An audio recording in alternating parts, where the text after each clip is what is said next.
Bonjour à tous, bonjour les trolls, bonjour les sixièmes. Donc une petite vidéo pour vous expliquer l'activité 12. Donc on va commencer à travailler sur la conservation des aliments et sur les méthodes pour éviter la destruction de ces aliments par les micro-organismes présents dans le milieu. Donc oui, il y a des micro-organismes présents dans le milieu depuis toujours, des virus comme des bactéries comme des champignons, et une partie d'entre eux ne nous rend pas malades, mais leur boulot c'est de décomposer la matière organique, comme on l'avait vu pour les micro-organismes du sol.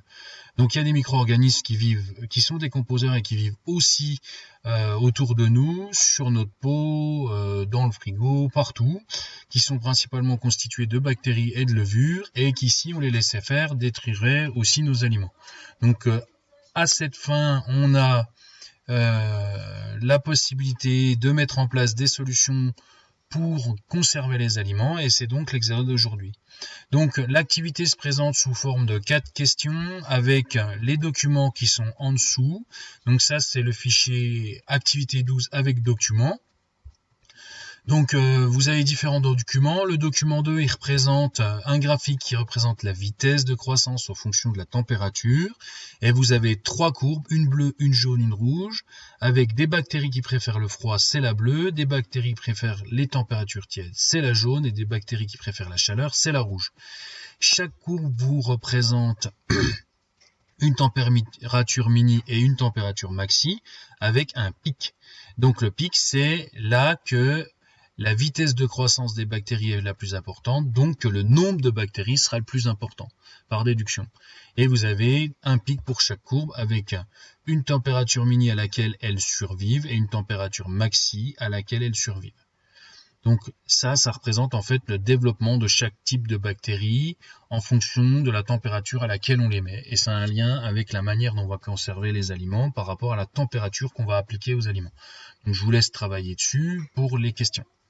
Ensuite, vous avez un document sur les durées de conservation des aliments qui sont plus ou moins longues en fonction de la température à laquelle on les met et de l'emballage qu'on utilise, avec notamment ce qu'il y a dans l'emballage, soit de l'air, soit du vide, soit une atmosphère modifiée avec un gaz particulier. Et on voit qu'il y a une durée de conservation qui va être différente, à vous d'analyser. Ensuite, vous avez un document 4 qui contient plein de choses, qui vous permet d'expliquer comment éviter la contamination et comment tuer les micro-organismes afin de conserver les aliments, ou bien alors comment empêcher leur développement. Donc c'est à relier au document 2 et aux différentes courbes avec les températures qu'on appliquera aux aliments. Je vous en dis pas plus, à vous de chercher.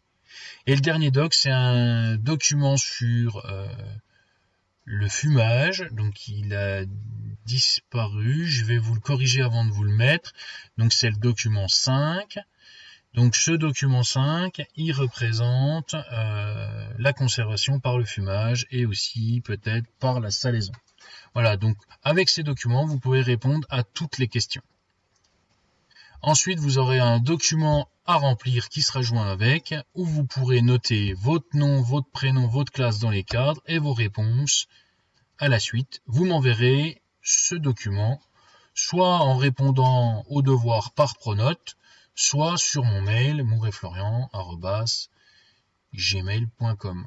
Voilà, bonne journée, à bientôt, bon courage à tous.